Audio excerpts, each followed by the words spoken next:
Hello everyone, welcome to our channel. अगर आपका exam जून में होता है तो आपके एग्जाम को बचे हैं 1.5 मंथ एंड ये जो टाइम है ये मैं आपको बार बार बोलती हूँ, टाइम है रिवीजन एंड प्रैक्टिस का। तो प्रैक्टिस आप लोग कहाँ से करेंगे? बहुत सारे क्वेश्चंस आ रहे थे तो मैंने सोचा आपके लिए एमसीक्यू सीरीज लाते हैं। तो उसी का आज पार्ट 1 है जिसमें आज हम एमसीक्यू भी सॉल्व करेंगे प्लस उसके साथ साथ हम रिविजन भी करेंगे। तो आज का जो टॉपिक है वो हमारा है फाउंडर्स ऑफ सोशियोलॉजी का। इसमें जो एमसीक्यू है वो है इग्नू कंटेंट बेस्ड, ठीक है। तो आज का जो टेस्ट होगा उसके कुछ रूल्स हैं, मैं आपको पहले समझा देती हूँ टेस्ट के रूल्स क्या क्या हैं, ठीक है। तो समझ लीजिए। सबसे पहले मैं आपको आज कोशिश कर रही हूँ कि जैसे हम लोग क्लास में टेस्ट पेपर देते थे सेम टू सेम जैसे आप मॉक टेस्ट देते हो कुछ वैसा ही माहौल आपको मिले। तो मैं पहले आपको क्वेश्चन बताऊंगी, आप लोग वीडियो पॉज करके एक पेन कॉपी रख लीजिए और उस पे अपने आंसर्स लिख लीजिए, ठीक है। आपके जो आंसर है उनको कॉपी पे लिखते चले जाइए कि फर्स्ट का ये है, सेकेंड का ये है। मैं आंसर साथ में नहीं बताऊंगी।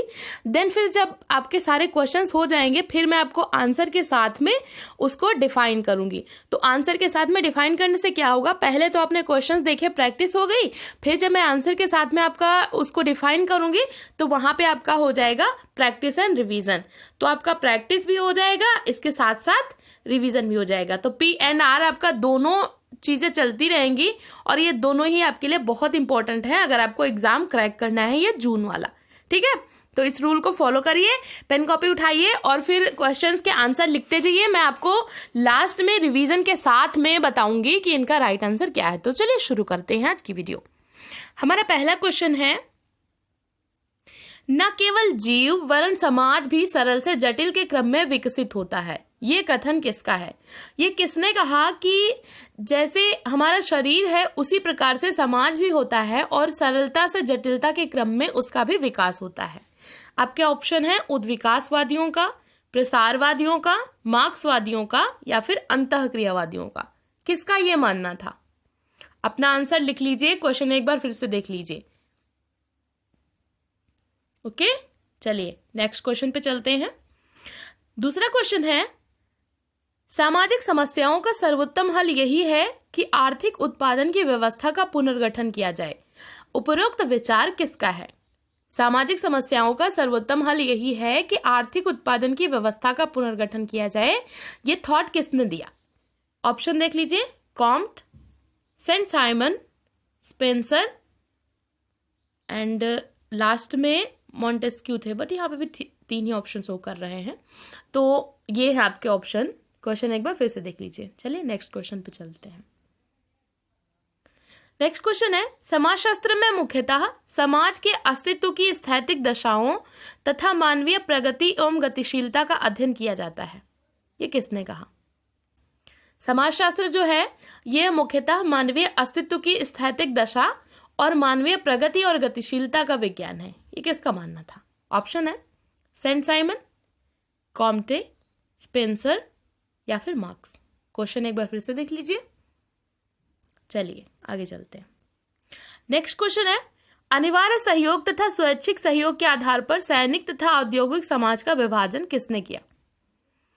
किसने बताया कि समाज में अनिवार्यता और स्वैच्छिक सहयोग होता है और फिर उसके आधार पर सैनिक और औद्योगिक समाज बताए?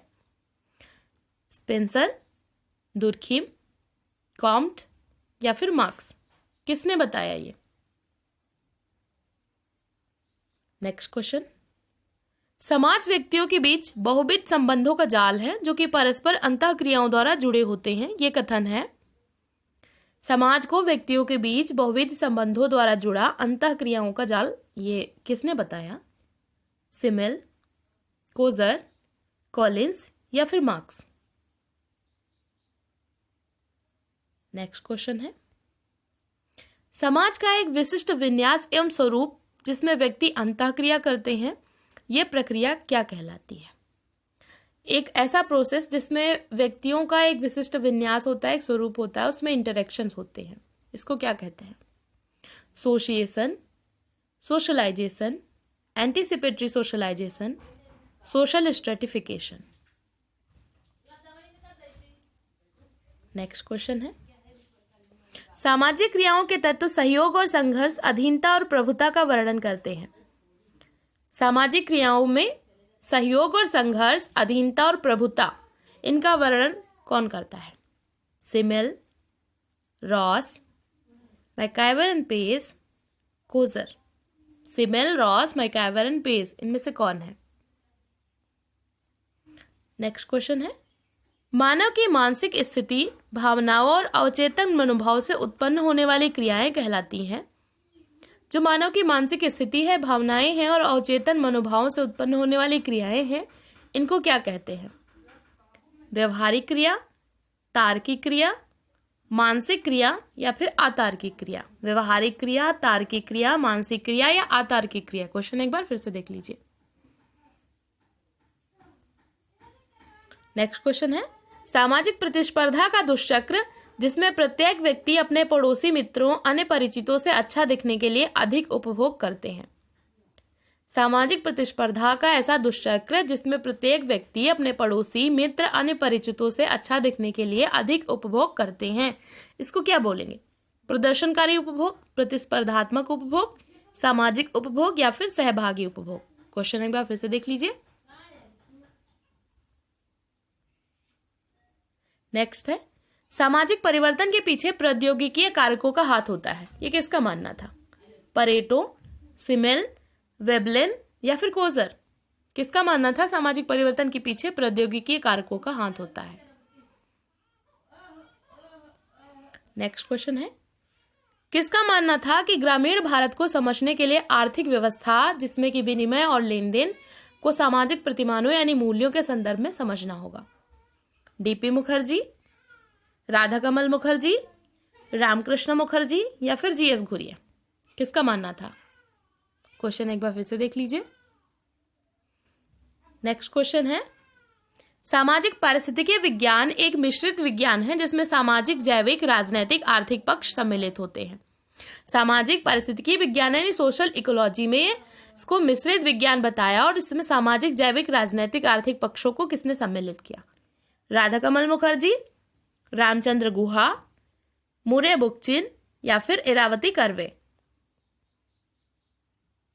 नेक्स्ट क्वेश्चन है, मार्क्सवादी उपागम को अपनाते हुए किसने राष्ट्रीय संस्कृति एवं परंपरा के उत्थान पर बल दिया तथा मानवतावाद का समर्थन करते हुए प्रत्यक्षवाद का विरोध किया? यहां पे थोड़ा सा मिसप्रिंट हो गया है, प्रत्यक्षवाद का विरोध, प्रत्यक्षवाद का विरोध किया। Option GS Ghurye, DB Mukherjee, Irawati Karve, Yogendra Singh.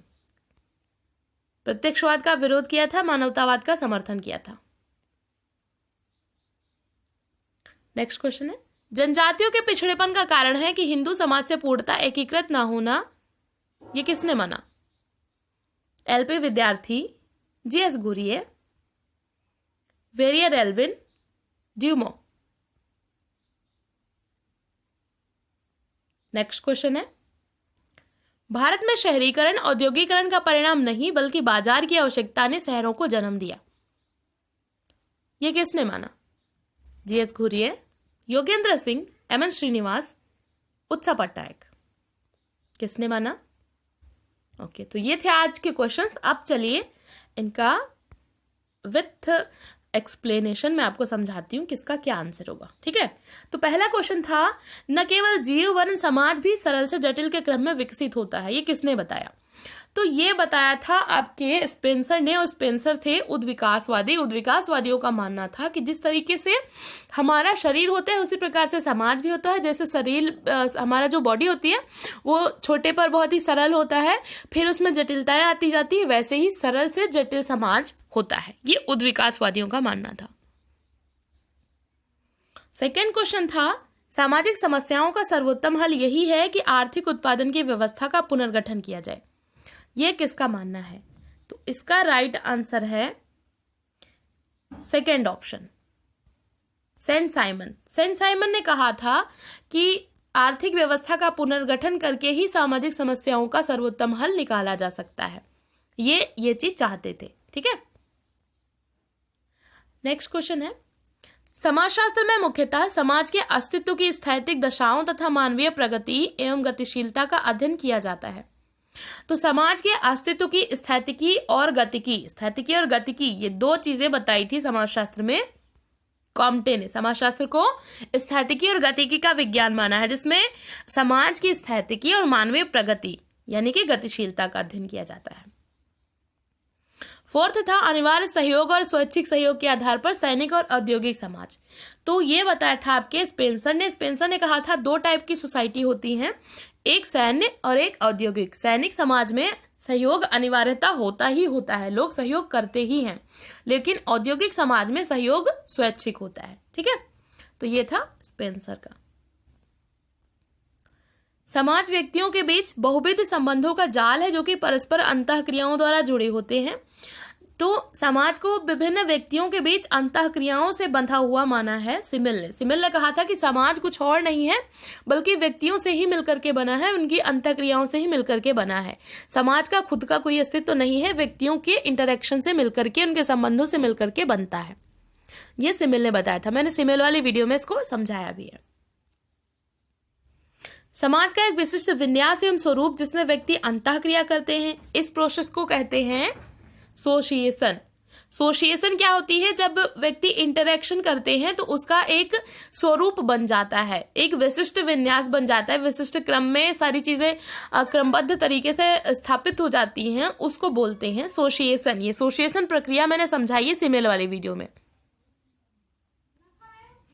Next question था सामाजिक क्रियाओं के तत्व सहयोग और संघर्ष, अधीनता और प्रभुता का वर्णन किसने किया था? तो सामाजिक क्रियाओं में सहयोग, संघर्ष, अधीनता और प्रभुता, ये वर्णन किया था आपके सिमिल ने। सामाजिक क्रियाओं में सहयोग भी होता है, संघर्ष भी होता है, अधीनता भी होती है और प्रभुता भी होती है। मतलब एक व्यक्ति उसके अधीन होगा तो उसके कोई तो उसका मालिक होगा, उसमें प्रभुता होगी, और समाज में सहयोग जितना होता है उतना ही संघर्ष होता है। तो समाज के 2 चेहरे। मानव की मानसिक स्थिति, भावनाओं और अवचेतन मनोभाव से उत्पन्न होने वाली क्रियाएं, इनको क्या कहते हैं? तो जब भी मानसिक स्थिति और भावनाओं और अवचेतन मनोभाव से कोई क्रियाएं उत्पन्न होती हैं तो उनको कहा जाता है अतार्किक क्रियाएं। अतार्किक क्रियाएं हमारे मनोभावों से, हमारे फीलिंग से, इमोशन से उत्पन्न होती हैं, ऐसा परेटो ने माना था। नेक्स्ट क्वेश्चन था सामाजिक प्रतिस्पर्धा का दुष्चक्र जिसमें प्रत्येक व्यक्ति अपने पड़ोसी, मित्रों और अन्य परिचितों से अच्छा दिखने के लिए उपभोग करते हैं। तो जब हम किसी को दिखावे के लिए दिखावटी उपभोग करते हैं तो उसको बोला जाता है प्रदर्शनकारी उपभोग। ये किसने दिया था प्रदर्शनकारी उपभोग? वेबलन ने।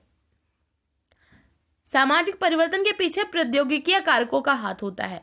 तो सामाजिक परिवर्तन का प्रौद्योगिकीय सिद्धांत ये आपके वेबलन थे। नेक्स्ट क्वेश्चन था कि ग्रामीण भारत को अगर हमें समझना है तो उसकी आर्थिक व्यवस्था को समझना होगा प्लस सामाजिक व्यवस्था को।